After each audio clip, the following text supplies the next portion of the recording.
तो चलिए दूसरा श्लोक देखते हैं।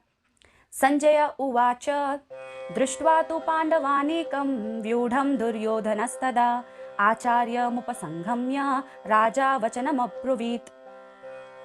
क्या कह रहे हैं, अनुवाद देखते हैं।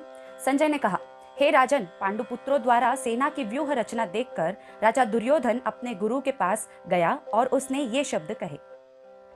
अब व्यूह की जो रचना थी ये दुर्योधन ने देखा और जो गुरु द्रोणाचार्य जी हैं उनके पास जाकर वो क्या कहते हैं ये देखते हैं। श्लोक नंबर 3 कह रहे हैं, पश्येतां पांडुपुत्राणाम आचार्य महतिम चमुम व्यूढ़ं द्रुपद पुत्रेण तव शिष्येण धीमता। अनुवाद, हे आचार्य, पांडुपुत्रों की विशाल सेना को देखे जिसे आपके बुद्धिमान शिष्य द्रुपद के पुत्र ने इतने कौशल से व्यवस्थित किया है।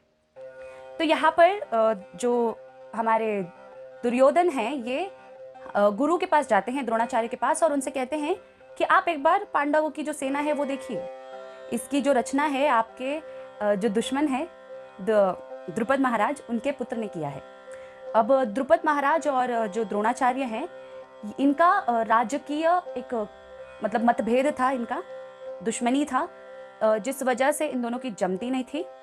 और जो राजा द्रुपद हैं इन्होंने एक महान यज्ञ को कंप्लीट किया था, जिसके बाद इन्हें द्रोणाचार्य को मारने मतलब वध करने वाला पुत्र की प्राप्ति का इन्हें वरदान मिला था। तो जब इनके पुत्र जन्म होते हैं उसके बाद द्रुपद महाराज द्रोणाचार्य जी के पास जाते हैं और उन्हें अपने पुत्र को शिक्षा देने के लिए कहते हैं।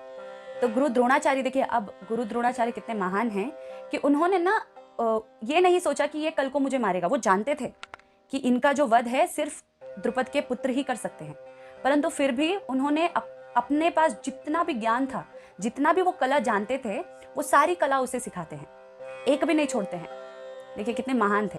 तो दुर्योधन जो है यहाँ पर उस दोष के बारे में उंगली उठा रहा है और बता रहा है कि आपने जो गलती की है, द्रुपद के पुत्र को आपने सब कुछ सिखा दिया, अब उसी ने व्यूह की रचना की है, आप देखिए।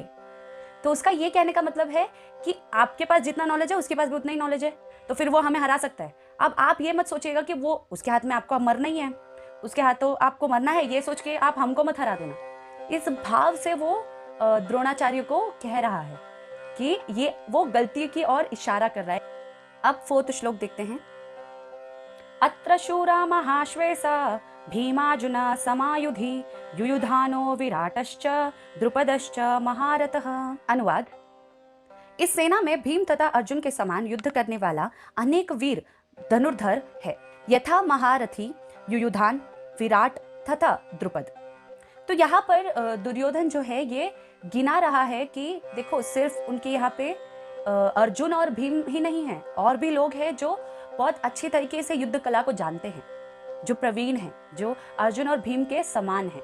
और ये दुर्योधन कैसे कह पा रहा है, क्योंकि दुर्योधन अर्जुन और भीम का जो बल है ये भली भांति जानते थे, इसलिए वो बता पा रहे हैं कि उनके जैसे ही और भी लोग हैं इनके सेना में। आज हमने 3 श्लोक कवर किए, कल हम कंटिन्यू करेंगे। मैं आप सबसे निवेदन करूंगी कि आप अपने दोस्तों के साथ इस वीडियो को शेयर कीजिए ताकि वो भी हमारे साथ इस भगवद गीता की जर्नी में जुड़ सके। और यदि आप अब तक सब्सक्राइब नहीं किए हैं तो प्लीज़ सब्सक्राइब कर लीजिए।